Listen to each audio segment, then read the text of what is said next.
All right, boys and girls, I just want to go over this thing real quick. We are working on a 2020 John Deere tractor.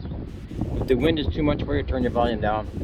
But I just wanted to go over some things that real quick that I did since I've had this thing so far. So basically the seals in the back here were leaking. I did replace them, but I didn't replace the shaft. I found out later that there's actually a kit you can buy that replaces the whole mechanisms, the bushings, the seals, and the shaft. So I just replaced the seals, but it should be okay. If they leak, I'm gonna have to come back and redo that and put the new shaft in and the seal kit in. Those are a little bit tricky. They have a O-ring on the inside, and then they have a plastic seal that actually runs on the shaft. In order to get those in, you have to actually warm them up and in hot water, and then fold them, and then put them in there, and then they just pop in. Pretty intense. Not a thing to do in the winter time, in my opinion, in the outside. Today is, it's 90, so it's okay.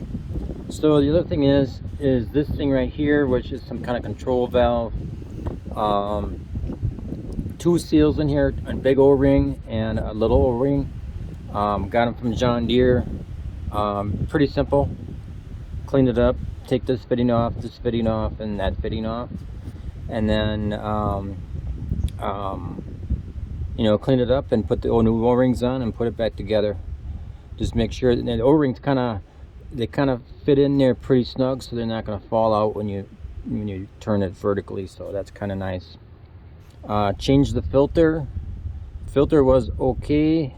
I used the old gasket because I couldn't find the new gasket at the time. Now I found it.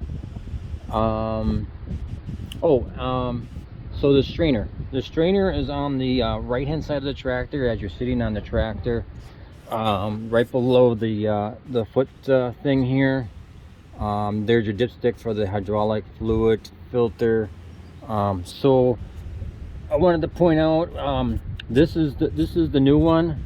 This is an aftermarket one, which is available at my John Deere store. They shipped it to me. I think it was like 22 bucks. You can get the metal one, the original equipment one, for like 57, but they were on back order and I didn't want to wait. This is my old one.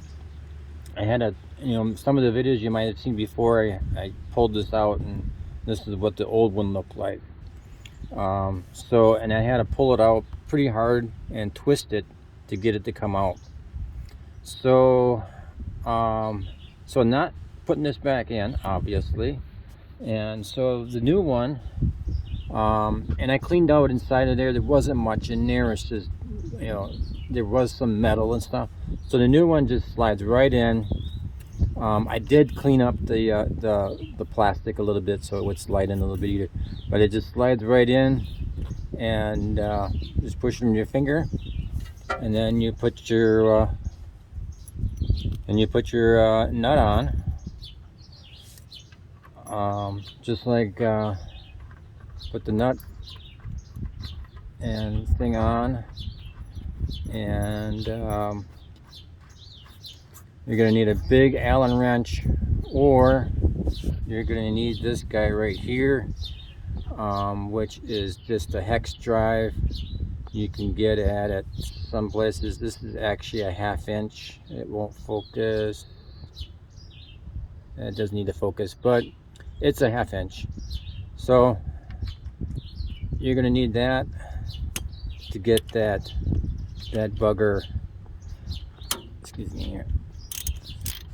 You're going to need that bugger to get that on there.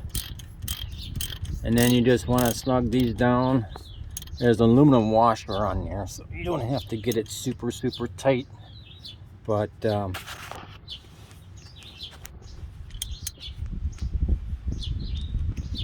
sorry about that. So yeah, get that tight.